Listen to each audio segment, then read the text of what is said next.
Bom, graças a Deus. Vamos à palavra, Mateus 20.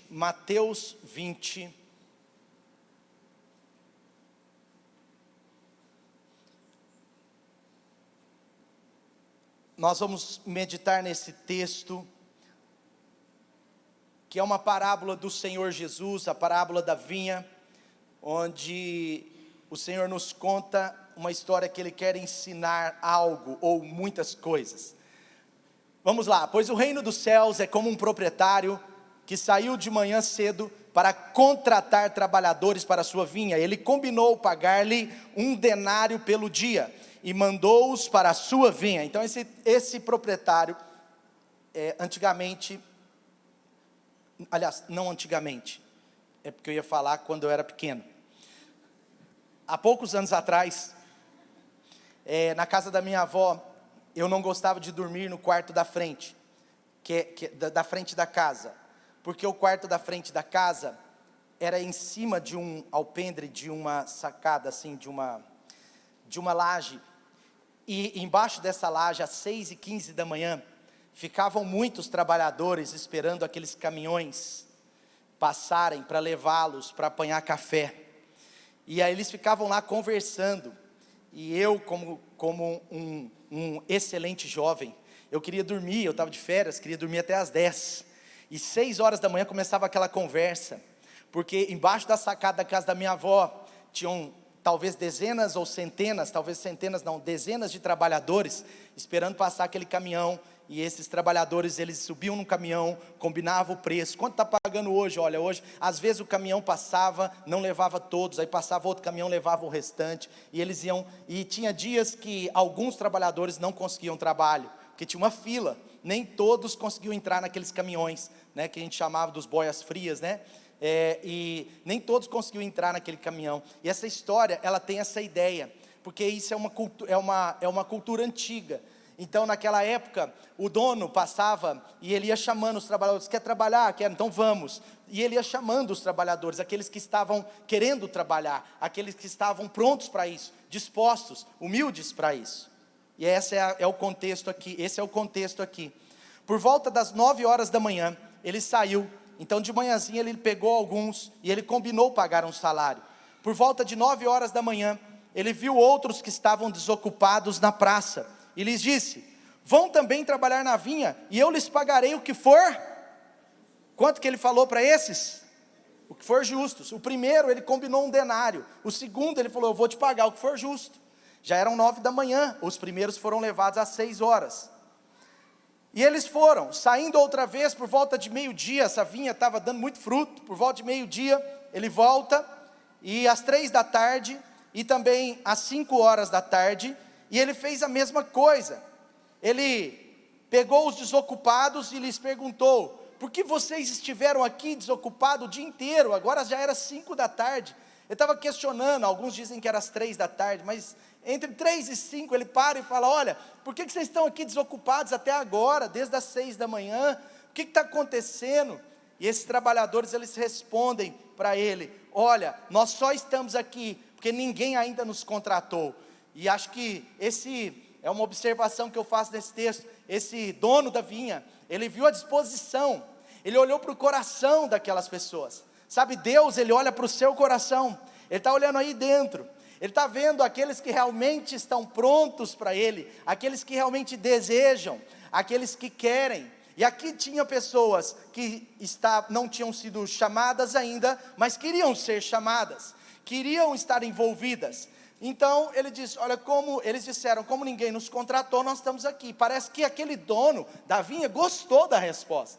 Eles não falaram: a gente está aqui porque a gente não quer trabalhar, a gente está aqui porque não é o tempo da gente trabalhar. Não, eles só falaram que não trabalharam porque alguém não tinha contratado. Ao cair da tarde, o dono da vinha disse ao seu administrador: chame os trabalhadores e pague-lhes o salário, começando com os últimos. Olha que incrível, ele começou a pagar, ele falou: faça uma fila aqui, mas eu quero começar a pagar aqueles que começaram a trabalhar às 3, 4, 5 da tarde, trabalharam 1 hora, 2 horas, 3 horas, depois quem começou meio-dia, depois quem começou às 9, e lá atrás da fila quem começou às 6, Isso daí já deve ter gerado um tititi no meio deles. Espera aí, eu comecei primeiro, eu tenho que ser o primeiro a ir embora, eu tenho que ser o primeiro a receber. E ele fez aquela fila, eles foram receber, e vieram os trabalhadores, contratados por volta das 5 horas da tarde, e cada um recebeu um denário. Vejam, os primeiros trabalhadores que foram chamados, irmãos, me dê um pouquinho mais de retorno, por favor. Obrigado. Os primeiros trabalhadores que foram chamados, ele combinou um denário. Mas os outros, ele não combinou. Ele disse que pagaria o que fosse justo. Mas olha o que aconteceu. Olha como que esse dono viu a justiça. Olha a visão dele sobre o que é justo. Ele falou, eu vou pagar o que é justo. E ele pegou os caras que trabalharam 1 hora e ele pagou um denário. Um denário representava o salário de um dia. Então ele combina de pagar um salário X para o primeiro e paga um salário X para o último. Ele está pagando o mesmo salário. E quando vieram os que tinham sido contratados primeiro, agora está lá no final da fila, eles esperavam receber então muito mais. Se esse dono está pagando um denário para o cara que trabalhou 1 hora, ele vai me pagar 10 denários, eu estou feito, eu peguei o melhor serviço da vida. Mas não aconteceu isso não. Cada um deles recebeu um denário. Portanto, aquele que começou depois, recebeu como que começou antes. Aquele que começou antes, ele fica indignado, por causa da graça, da justiça, da bênção especial do dono, sobre o que começou depois. Sabe, ele fica assim, indignado. Mas espera aí, a pergunta que eu quero te fazer aqui hoje, quanto que ele pagou para o que começou no início? Quanto que ele pagou? Pode responder. 1 denário. Agora, quanto que ele combinou de pagar? 1 denário. Ele foi justo ou não? Ele combinou, ele pagou. Quando receberam, começaram a se queixar então. Esses homens contratados por último trabalharam apenas 1 hora, e o Senhor os igualou a nós, que suportamos o peso do trabalho o dia inteiro, o calor do dia. Mas ele respondeu, amigo, não estou sendo injusto com você. Você não concordou em trabalhar por 1 denário? Receba o que é seu e vá embora. Eu quero dar ao que foi contratado por último o mesmo que eu lhe dei. Eu não tenho direito de fazer o que eu quero com o dinheiro que é meu. Cuida da sua vida. Ou você está com inveja, porque eu sou um proprietário generoso. Essa palavra no original é gracioso, generoso, gracioso. Assim, os últimos serão primeiro, e os primeiros serão últimos. Querido, que história incrível, que história maravilhosa. Essa é a história que Deus vai falar ao seu coração hoje. Não tenho o direito de fazer o que eu quero com o meu dinheiro. Querido, o que Deus dá aos outros não é problema seu. O que Deus dá aos outros não é problema meu. É problema de Deus. Sabe, não é da nossa conta. Por que eu estou falando isso? Deixa eu te falar, por que eu estou falando isso? Não estou falando isso para ninguém aqui. Na verdade, eu estou brincando, mas eu percebo que muitos de nós temos alguns problemas nessa área que nós precisamos resolver com Deus. Ele está dizendo, os últimos serão os primeiros, e os primeiros serão os últimos. Querido, no reino de Deus a coisa é um pouco diferente. O reino de Deus é um reino de justiça segundo Deus. É um reino de equidade, mas segundo Deus. É um reino de maravilhas. O reino de Deus é um reino tão abençoador, tão incrível, porque na verdade Ele não é injusto com ninguém. Ele não foi injusto com o primeiro, mas Ele foi muito justo com o último, entende? Ele não foi injusto com o primeiro, mas Ele foi muito gracioso com o último. No reino de Deus é assim, o reino de Deus é regido por princípios, é regido pela pauta do Senhor, é regido como Deus pensa. Ele é o rei, não é a gente. Então é Deus que faz. Então, por exemplo, no mundo, alguém diz assim para a gente, olha, você quer ter mais? Quer ter mais? Quero. Quer ter mais? Quero. Agora está dando microfonia. Eu acho que eu pedi mais e vocês foram muito generosos comigo. No mundo alguém diz, se você quiser ser mais, seja ganancioso, guarde tudo que você puder, aliás, guarde até mais que você puder, retenha, mas no reino de Deus é diferente. O reino de Deus diz assim, se você quiser ser mais, aprenda a dar mais. Se você quiser ter mais, você precisa doar o máximo que você puder, amém? Quantos estão entendendo? O reino de Deus é assim. Por exemplo, no reino desse mundo, Jesus mesmo diz que no reino desse mundo, alguns líderes vão ser dominadores, vão ser como ditadores, vão ser como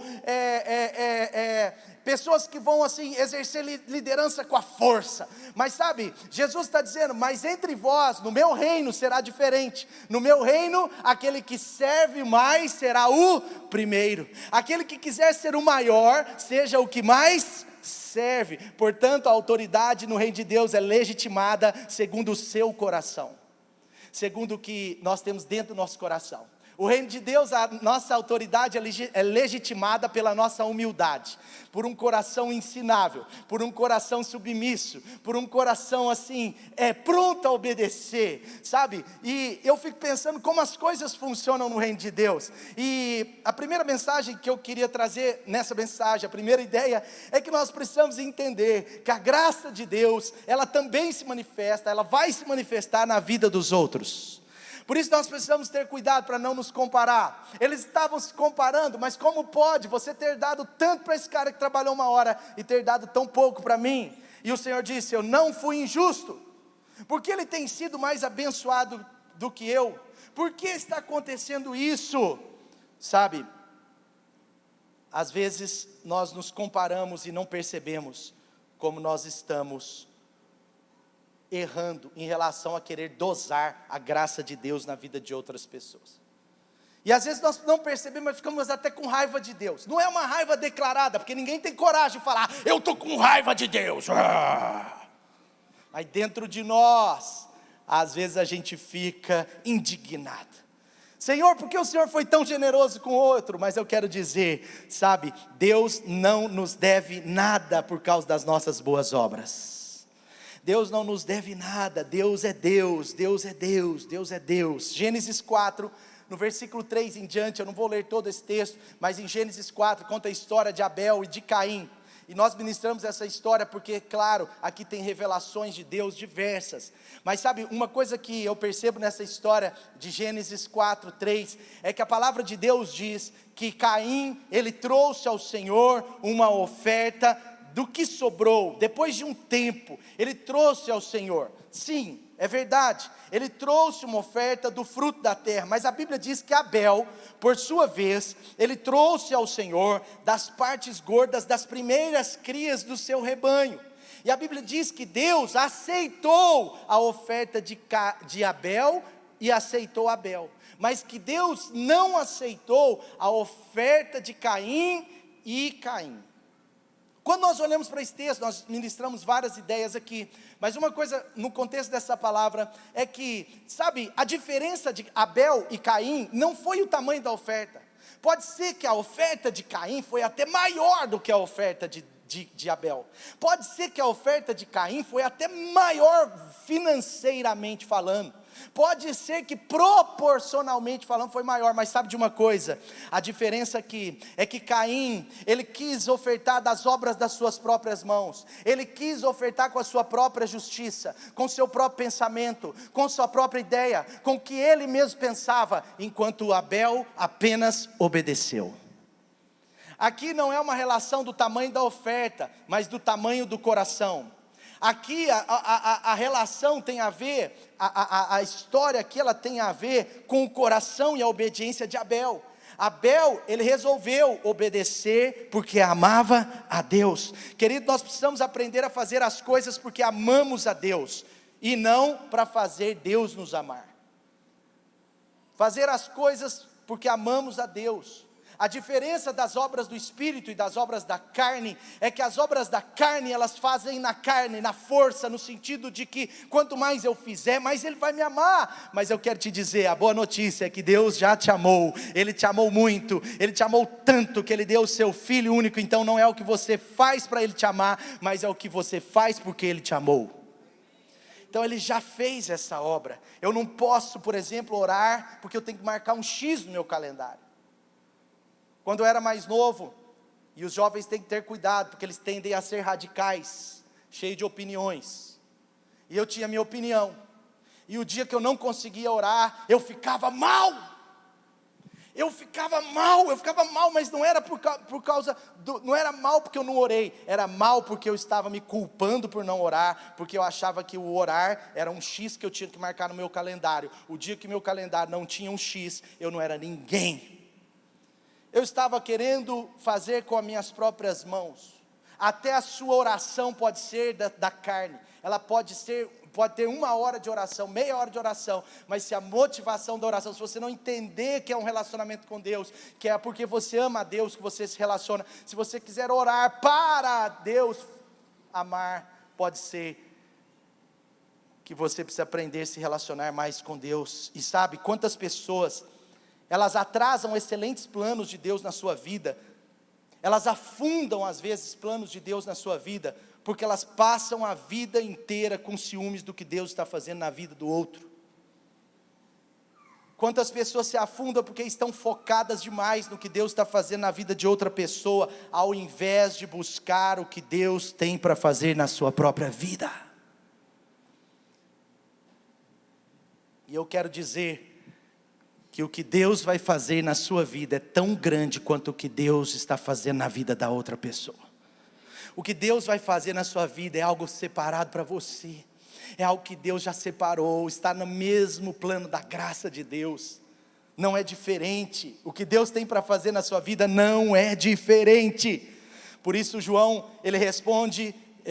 ele responde a João, em João 3:27, ele fala assim: uma pessoa só pode receber o que lhe é dado se for lhe dado pelo céu, só se for dado por Deus, só se for dado por Deus. No reino de Deus é assim, uma pessoa só pode receber o que lhe é dado dos céus. Por isso que cristãos que ou se comparam com o outro, acham que Deus está fazendo na vida do outro, então acha que a graça de Deus é para o outro, mas não é para ele estagna, ele fica estagnado.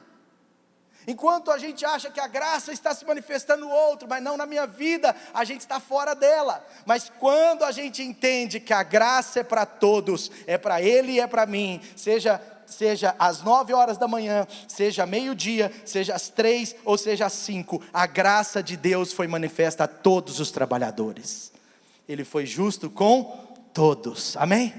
Então, querido, não importa se Deus vai te chamar às 6 da manhã, se Deus vai te chamar às 9 da manhã, se Deus vai te chamar meio-dia, 3 horas ou às 5, o que importa é você estar firme no chamado que Deus está fazendo. Pode ser que você pense assim: então Deus não me chamou ainda, Deus não me chamou. Eu não estou falando, porque aqui no Brasil a gente fala muito de chamada, a pessoa pensa num ministério tempo integral, nada disso. Mas às vezes você está esperando Deus chamar, está esperando Deus agir em alguma área da sua vida. Talvez você seja um ministro de mercado, está esperando Deus agir na área da sua vida no mercado. Talvez você seja alguém chamado por Deus para algo específico, onde você trabalha, e parece que a coisa ainda está travada. Eu quero dizer que nem que seja às 5 horas da tarde, mas Deus vai te chamar. Ele vai virar para você e vai falar: vem meu trabalhador. E a Bíblia diz que os últimos serão os primeiros, amém? Então no mundo existe um sistema de que a gente acha que só o que a gente merece, e aqui que a gente faz confusão, porque existe um grupo que acha que não tem recompensa. Não, na Bíblia não tem recompensa, nada, não tem recompensa, não, a Bíblia não fala de recompensa. Um dia eu ouvi um pregador de internet falando que nada é por recompensa, que heresia. Mas sabe, existe um outro grupo que fala que tudo é por recompensa, tudo é por meritocracia, e esse é o outro problema. A palavra de Deus fala sobre recompensa sim, mas deixa eu te falar primeiro sobre a salvação. A salvação, ela é um presente de Deus, é um presente. Quanto você paga por um presente que você ganha? Que pergunta burra, pastor. Não é tão burra, é para você ter certeza. Porque tem gente achando que paga pela salvação. Quanto você paga por um presente que você ganha? Quanto, gente? Tem alguém que está com dúvida disso? Ou eu que estou fazendo uma pergunta burra, você está me tirando? Quanto você paga por um presente que você ganha? Nada! Agora, a pessoa pagou. Sim ou não? Sim ou não? A pessoa pagou. A pessoa pagou. Então a salvação é um presente de Deus para nós.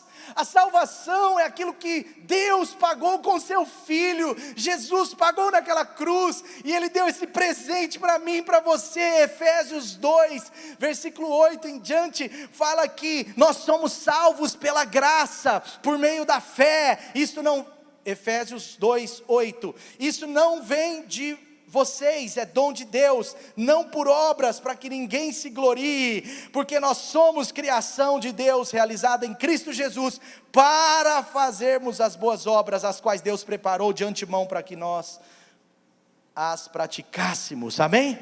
Então por que fazer boas obras?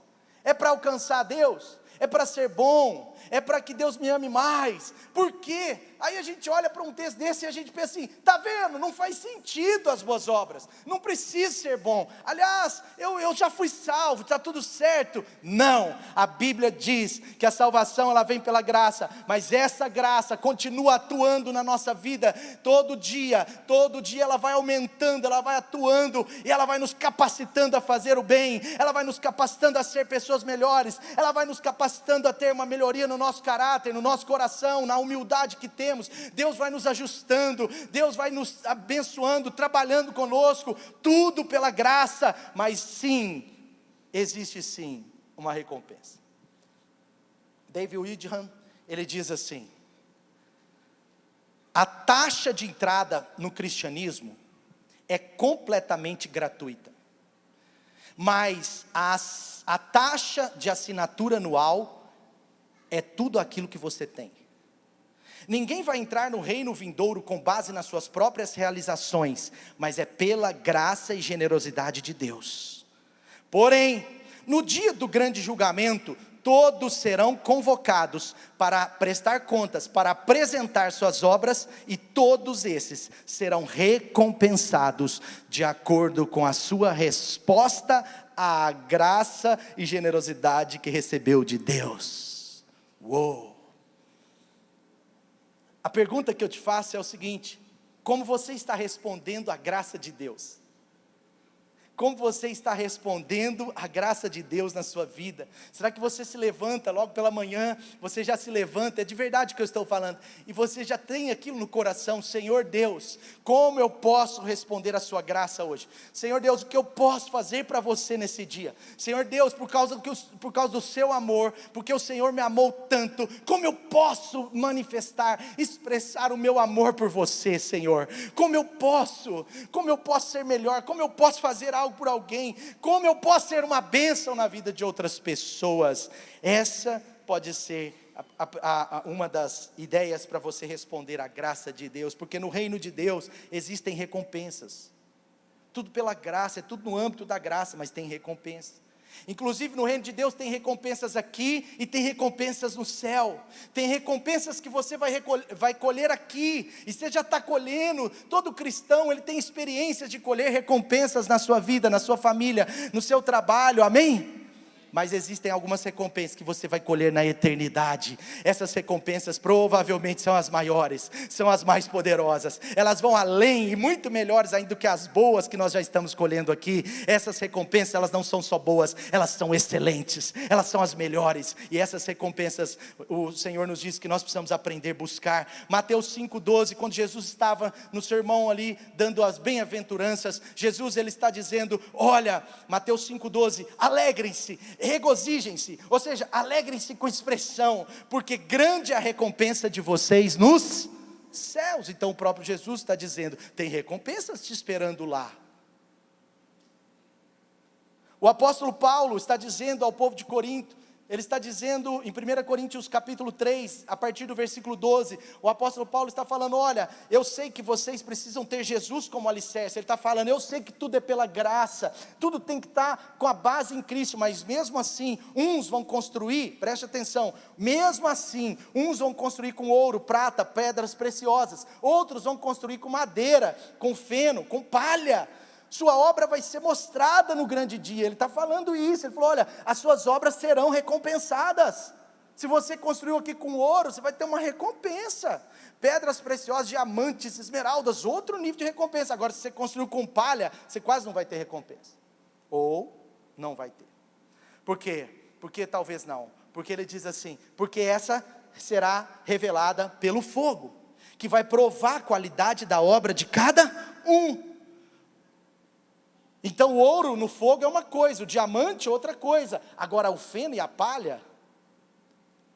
Agora olha que interessante, ele está falando de uma recompensa que não é da salvação, ele não está falando sobre salvação, porque agora ele diz, olha, isso vai provar a obra de cada um. Se o que alguém construiu permanecer, vai receber recompensa. Se o que alguém construiu se queimar, esse sofrerá prejuízo. Contudo, será salvo como alguém que escapa através do fogo. O cara vai passar, mas vai passar sem nada.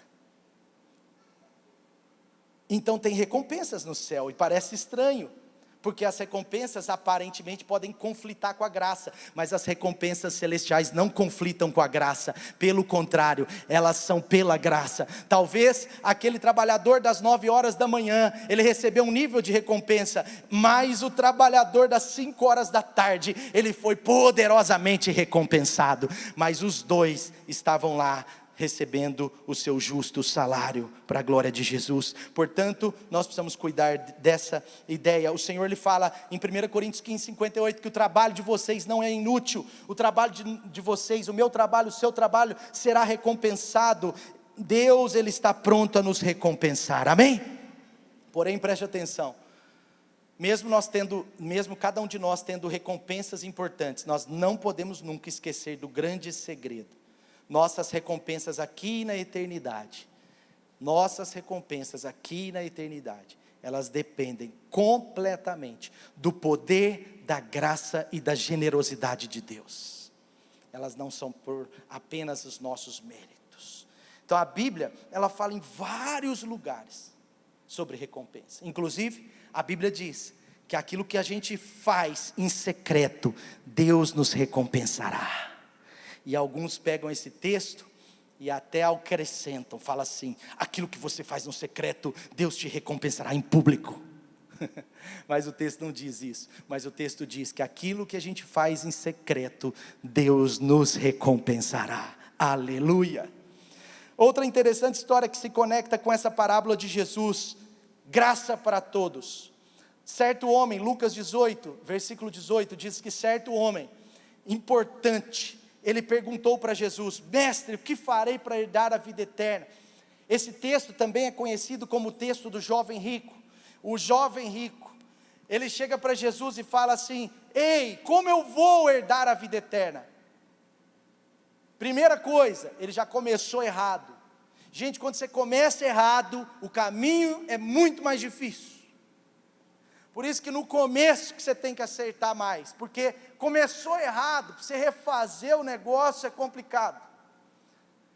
Ele já começou errado, porque a pergunta dele está errada. Quantos percebem?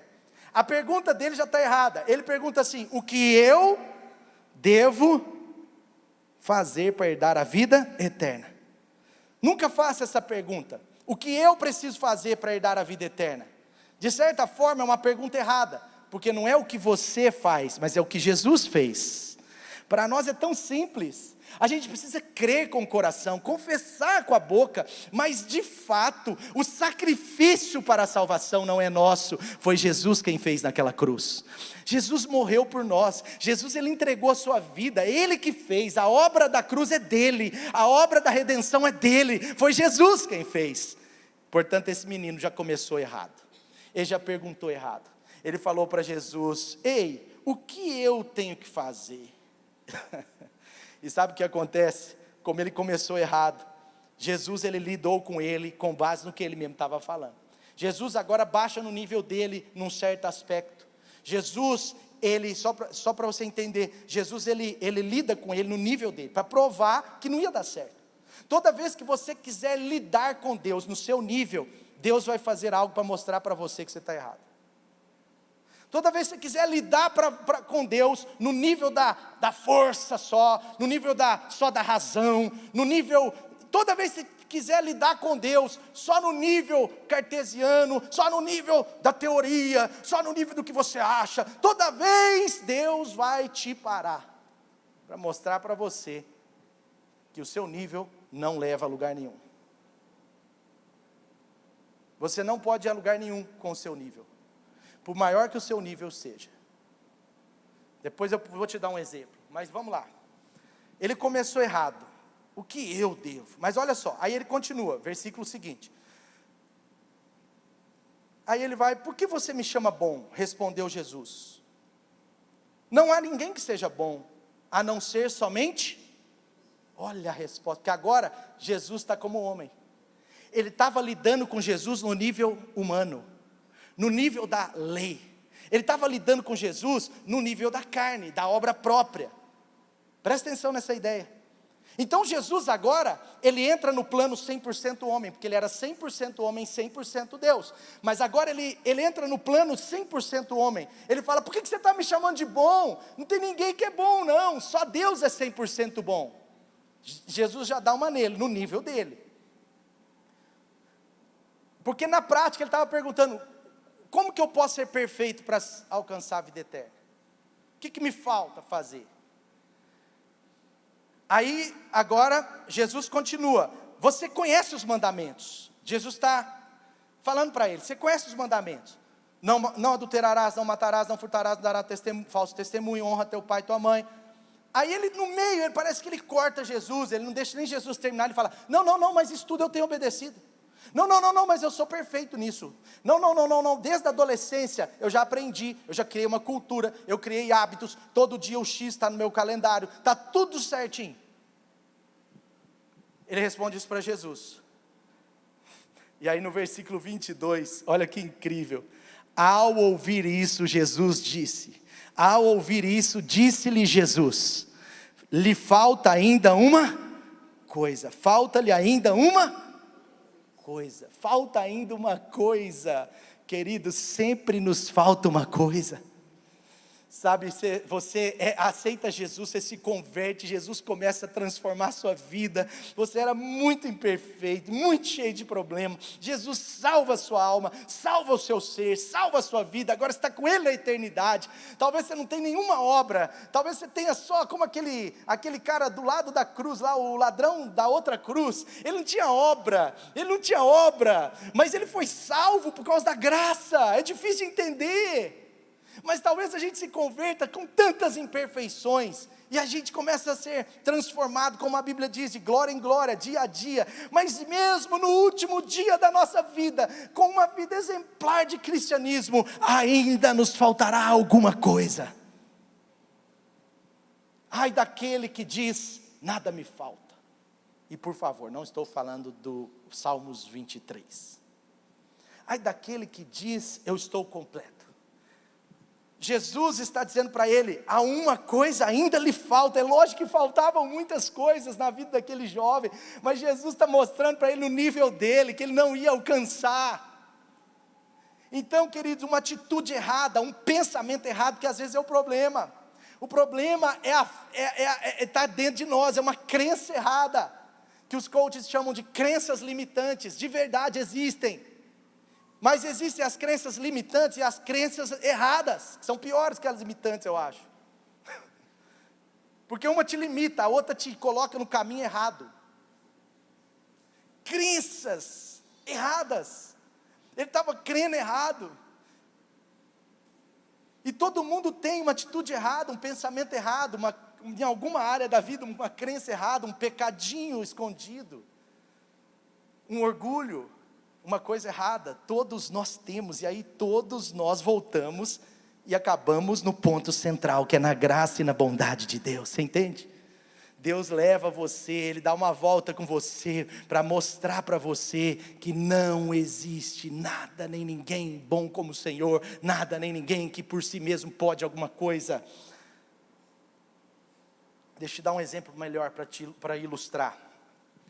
Eu sigo no Instagram, de vez em quando eu dou umas olhadas, eu sigo 2 parkours, eu acho que fala assim. O que é esses caras? É um negócio que nasceu na França, eu já estudei sobre isso, porque quem sabe um dia eu vou ser um. É um negócio que nasceu na França, com treinamentos do exército, e as pessoas pulam de um prédio até no outro. Você já viu isso? Quem já viu isso aí? Então tem um prédio aqui, o outro está 3 metros lá, aí o cara vem assim, os parkours, né? Cuidado, não vai fazer isso não, tá?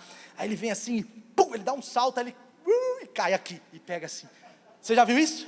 Quem já viu, de verdade? Isso é tipo um esporte, entendeu? Se você quiser praticar, por favor, pratique. Eu fico preocupado uma pessoa que não tem Jesus praticando, mas uma que tem Jesus praticando, vai lá. Outro dia o cara falou assim, eu vou pular de paraquedas, é meu sonho. Eu falei, pode pular. Aí ele falou assim, você é a primeira pessoa que fala assim. Todo mundo fala, você é doido. Eu falei, não, pode pular, você tem Jesus, morreu. Aí o cara falou assim, eu vou adiar um pouquinho. Eu falei, está com dúvida da sua salvação? Mas preste atenção, aí o parkour, ele faz um trem assim, ó, ele pula lá, aí eles pulam garagem e tal. Aí eu fico, presta atenção, você entendeu o exemplo que eu estou falando. Sabe, o parkour, eles conseguem pular às vezes até 8 metros, de um prédio para outro. Mas pelo menos 4 metros eles pulam, eles dão um jeito, eles se penduram e caem lá do outro lado. Inclusive de vez em quando morre um, porque ele não consegue chegar e cai. Isso é verdade, tá? Isso é verdade. Aqui no Brasil não tem tantos não. Você sabe o que acontece com esses caras também? Umas coisas engraçadas. É que às vezes a polícia vai atrás deles. Porque vê eles praticando esporte, acha que é bandido. Pulou o telhado para o outro. A polícia sai atrás dos homens. Esses são os verdadeiros homens-aranhas. Mas aí esses caras, eles pulam. Mas eu fico imaginando, pensa só. O parque, ele pula um prédio de 3 metros. Cai lá em cima do outro prédio. Com 30 andares embaixo. Agora vamos lá. Tem um prédio aqui. Eu não sou um parker. Tem um prédio aqui. E tem um outro prédio 30 metros na frente. Vamos pôr mais um pouquinho? Vamos pôr 30, tá bom. 30 metros na frente. O parker é muito bom. Ele consegue pular 20 metros. E eu não sou tão bom. Eu consigo pular 1 metro. O parker é muito bom. Ele vai pular 20 metros, certo? Amém? Mas eu não consigo 20, eu consigo 1, tudo bem? Para ficar bem contextualizado, sabe? Tô descendo o nível de todos aqui, mas vamos... Estou brincando, gente, estou no meu nível. Mas aí eu consigo 1 metro. Aí, vamos lá.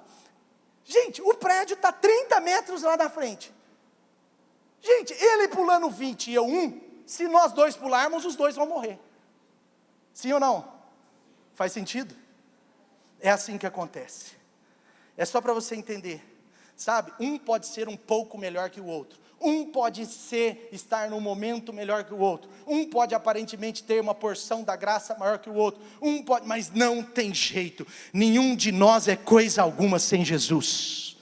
Diga comigo, eu não sou nada por mim mesmo. Não, você não está falando não. Eu não sou nada por mim mesmo. Mas eu sou tudo com Jesus em mim. Aleluia. Amém? Por quê? Porque nenhum de nós é justo o bastante. Posso chegar a 29 metros, mas se eu não chegar a 30 eu morro do mesmo jeito, pulando 1 metro ou 29. Romanos 3:23 diz assim, todos pecaram e todos, diga comigo, todos. Até eu. Até eu, gostou? Todos pecaram e estão destituídos da glória de Deus. Poxa, tem esperança? Se todo mundo pecou, tem esperança? Agora veja o versículo 8 de Romanos 3, versículo 10, aliás, de Romanos 3.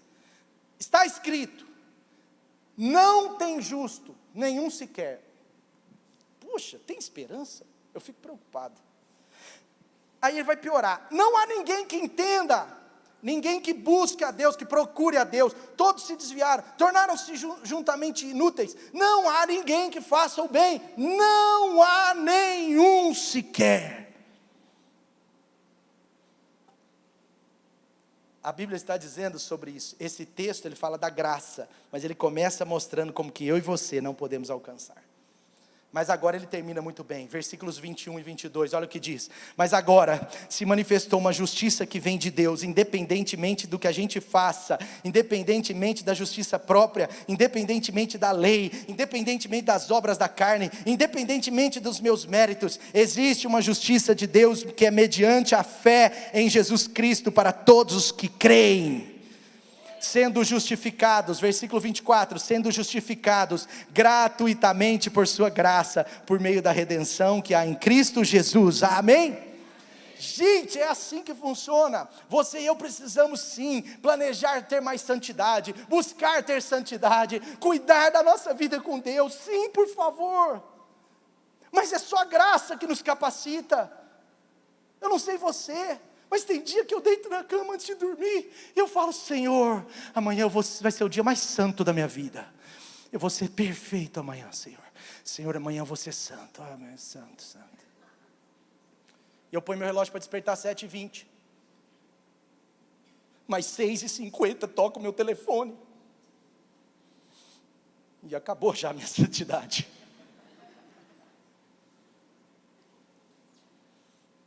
Aí eu falo: não, Senhor, não acabou não, o dia vai começar, só foi uma perda de santidade, eu vou orar, vamos Dani, vamos orar. Aí a gente começa a orar: Senhor, hoje eu não vou errar, hoje é o dia perfeito. E aí gente, parece que Deus ouve minha oração. Eu falo: eu não vou pecar, eu não vou errar, eu sou santo, Senhor, aleluia. E eu falo: eu não vou errar, e parece que Deus ouviu minha oração, até eu encontrar o primeiro ser humano na frente.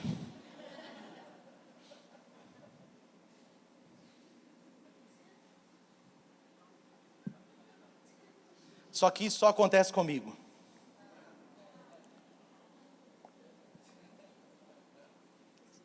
E você sabe de uma coisa que é pior ainda? Você já notou, gente, não sei se acontece só comigo também, mas você já notou que tem dia que parece que Deus coloca exatamente aquelas pessoas para te provar? Acho que é só comigo. Gente, tem dia que Deus te cerca exatamente com aqueles que te enchem, que te atrapalham. Puxa, podia ter um áudio de outra pessoa, mas desse cara. Então tá, play. Às vezes eu tenho mania de ouvir uma mensagem ou um podcast tomando banho. Não que eu tome banhos de Cinderela, mas 8 minutos da vida vale alguma coisa. Eu ponho o celular assim, ó, já tem até um lugarzinho que eu ponho, porque ele bate no azulejo e ele aumenta o som. E eu fico a cabecinha de fora do chuveiro, porque se eu enfiar a cabeça dentro eu perco um pedaço, aí não dá para voltar, porque estou molhado. Aí eu fico lá assim: o cara falou isso, aleluia. Já aconteceu isso com você, sim ou não? Gente, mas outro dia eu fui ouvir o áudio de uma pessoa tomando banho. Você está doido? Nunca mais. Em vez de me relaxar, eu fiquei sair duro do banho. A toalha, Dani, enxuga minhas costas aí. Tem dia que Deus te cerca com as pessoas mais chatas, mas sabe o que acontece? Talvez Deus está testando a graça na sua vida, a porção de graça que você tem que ter pelos outros, e também entender que você precisa da graça. Sabe, Deus às vezes Ele permite essas circunstâncias para a gente saber que a gente está precisando dEle, porque às vezes são nas piores temporadas da vida que nós estamos passando aquelas lutas enormes, são nesses momentos que Deus tira o melhor de nós. O melhor de nós às vezes é tirado nos piores momentos. Por quê? Justamente porque Deus quer nos mostrar que nós precisamos da graça dEle. Porque o problema não é precisar da graça de Deus, o problema é quando nós nos achamos suficientes. Você lembra de Jonas? Jonas foi esse cara, ele não queria a graça de Deus sobre outros. Gente, ele fugiu para outro lado, ele pula dentro de um navio para outro endereço, ele compra uma passagem mais cara, ele dá um jeito, ele vai para outro lugar, porque ele não queria ir para Nínive, ele não queria ver a graça de Deus superabundar na vida dos outros.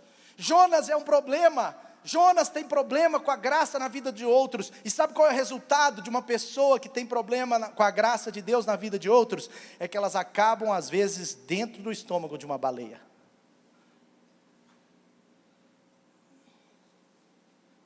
Ele teve que ficar no estômago da baleia, porque às vezes Deus precisa colocar você como no estômago de uma baleia para mudar o seu coração.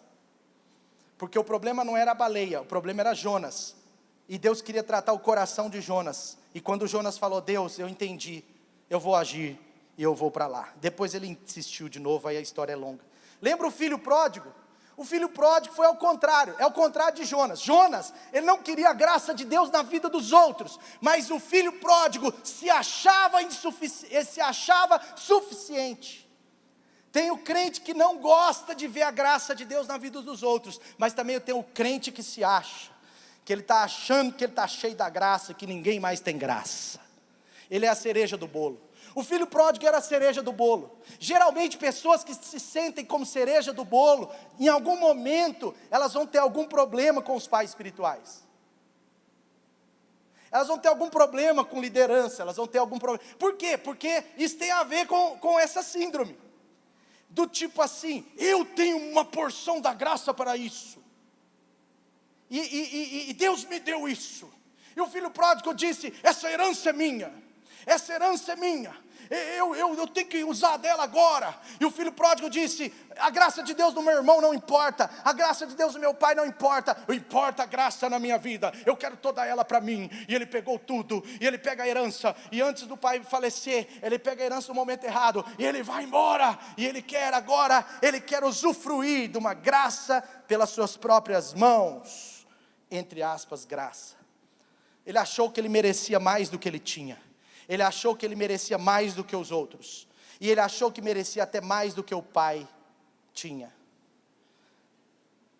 E sabe o que aconteceu? Igual Deus tratou Jonas no estômago de uma baleia, Deus trata o filho pródigo num curral de porcos, na lama. Por que Deus permite o filho pródigo perder tudo, e na hora que ele fica sujo, na lama, afogado, ele volta? Justamente para que ele voltasse a entender que ele precisava da graça de Deus, da graça dos pais na vida dele. E quando ele volta para casa, o pai fala: olha, ele voltou, coloque um anel em seus dedos, um calçado em seus pés. Meu Deus, aquele pai era um pai gracioso, generoso. Porque, queridos, Deus não nos quer menosprezando a graça na vida das outras pessoas, mas Deus não quer que você se ache cheio da graça em relação aos outros. São dois opostos. Quantos estão entendendo? Entendeu as duas ideias?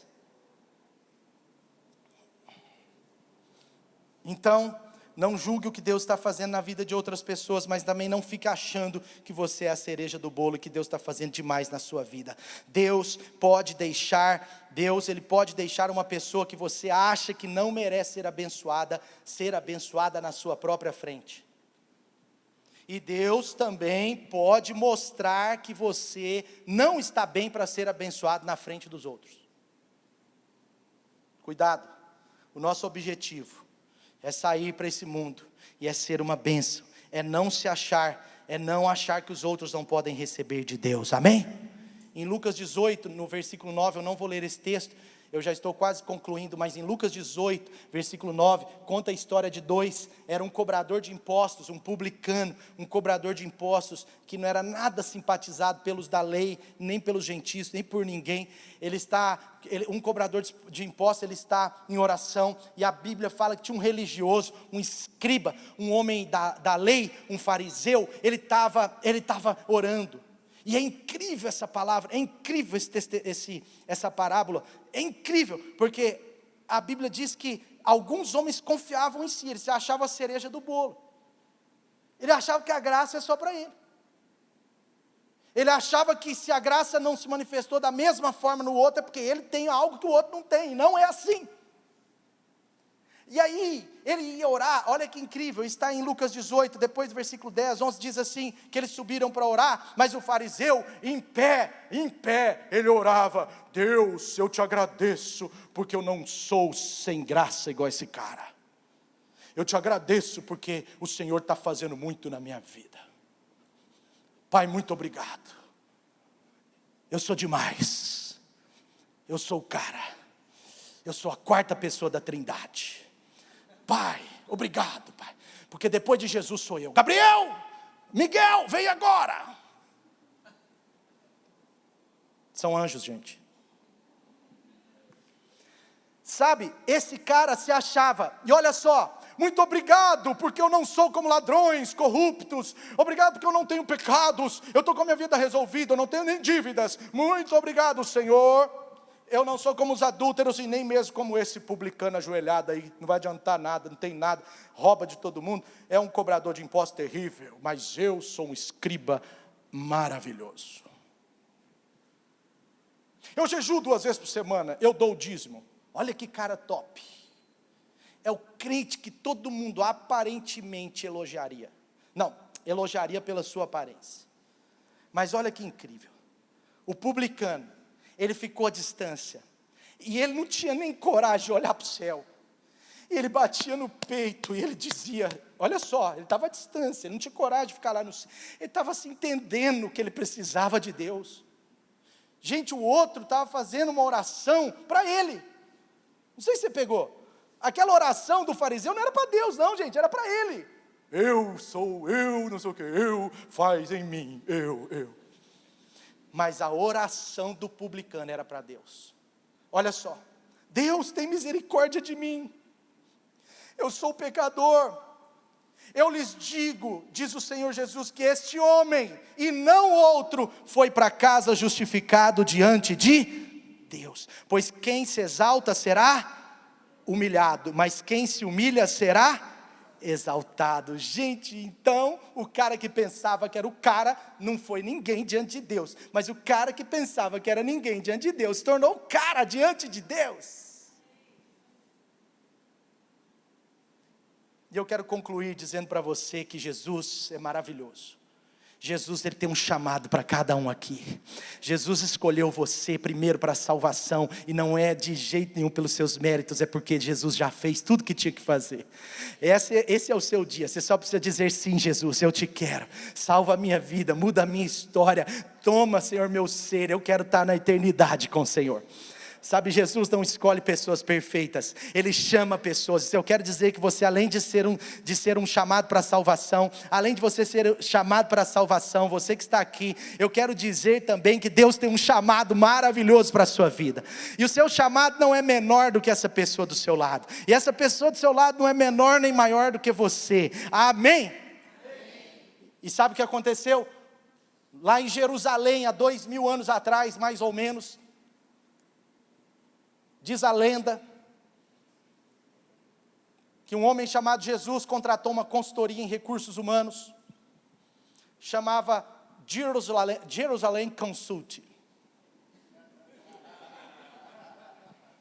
E essa Jerusalem Consult mandou uma carta para esse cara chamado Jesus Cristo, que estava recrutando 12. E a carta estava escrita assim: caro Senhor, chamado Jesus Cristo, proprietário da empresa que ainda não tem nome, mas que segundo o Senhor será a maior empresa de toda a terra. Aliás, como o Senhor mesmo disse, empresa não, organização.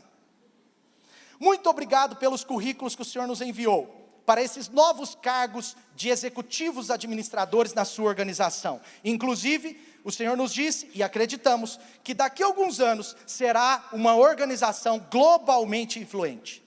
Todos os 12 fizeram diversos testes em nossos escritórios, entre provas, testes psicológicos e outros. Cada um dos 12 passaram por uma entrevista individual com os nossos mais altos especialistas em consultoria de aptidão, habilidades e vocação. A opinião da nossa equipe é que sentimos dizer que a maioria deles precisa de mais formação, mais educação, mais aptidão para o tipo de organização que o Senhor está sonhando. Vocês estão entendendo ou não? Quer que eu fale inglês? Os seus escolhidos, eles não têm bons conceitos de equipe. Alguns deles apresentam dificuldades de se relacionar em momentos de pressão e estresse. Isso é péssimo. Por exemplo, tem um chamado Simão Pedro, que é instável emocionalmente, e ele tem ataques temperamentais terríveis. Querido, sabe qual é a boa notícia? Preste atenção. Deus pode te usar, e Deus vai usar. Deus escolheu você, um discípulo amado dele. Deus pode não ter te escolhido às 6 horas da manhã, mas nem que seja às 5 da tarde, Deus vai te escolher. Simão Pedro é instável emocionalmente, ele tem ataques temperamentais terríveis. Deixa eu te falar outra coisa, talvez tudo o que você precisa, preste atenção. Num primeiro momento, tudo o que você precisa, diante de Deus, é de humildade e disposição. Tem pessoas que têm muita humildade, mas também não têm disposição. Elas não são fortes para o trabalho, elas não são fortes para inclinar a fazer. Mas tem pessoas, mas elas têm um coração bom. Agora tem pessoas que querem fazer, que são fortes, que batalham, que querem virar o mundo de cabeça para baixo, mas não tem humildade no coração. Sabe, talvez o que Deus quer que você tenha é humildade e disposição. Mas deixa eu continuar a carta, preste atenção. Nos 12 que você escolheu, Senhor presidente Jesus, tem um rapaz chamado André, e ele tem péssimas qualidades de liderança. Aliás, ele não tem qualidade nenhuma de liderança. Tiago e João, eles são perigosos, porque eles apresentam interesses egoístas. Eles não são leais ao coletivo da equipe. Eles querem os melhores lugares, eles querem ser o primeiro a tomar o café da manhã, e eles querem estar nos melhores lugares da mesa. Além disso, eles estão preocupados sempre com a sua biografia, mais do que com o propósito da equipe. Essa carta é antiga, por favor, não tem nada a ver com... Quer dizer, tem a ver, mas não tem tanto. Tomé é um pouco antagonista. Aliás, ele é bem antagonista. Ele questiona, e ele questiona tudo. Parece que ele não acredita em nada. Inclusive, ele é o único que não acredita que essa organização se tornará influente globalmente nos próximos anos. Aliás, Tomé pode minar a moral da equipe, e ele vai gerar dúvidas aos outros quanto às verdades convictas que você acredita. Outra coisa, Jesus, você escolheu um chamado Tiago. Ele é muito radical. Ele é radical nas colocações, e ele tem tendências maníaco-depressivas. É nosso dever dizer também que tem um rapazinho chamado Mateus, aliás, um senhor novo chamado Mateus, que é um cobrador de impostos. E eu quero te dizer, descobrimos que ele está na lista negra dos escritórios de advocacia tributária de Jerusalém. E aí? Quantos são escolhidos por Jesus aí? Quantos são perfeitos? Quantos são imperfeitos escolhidos por Jesus?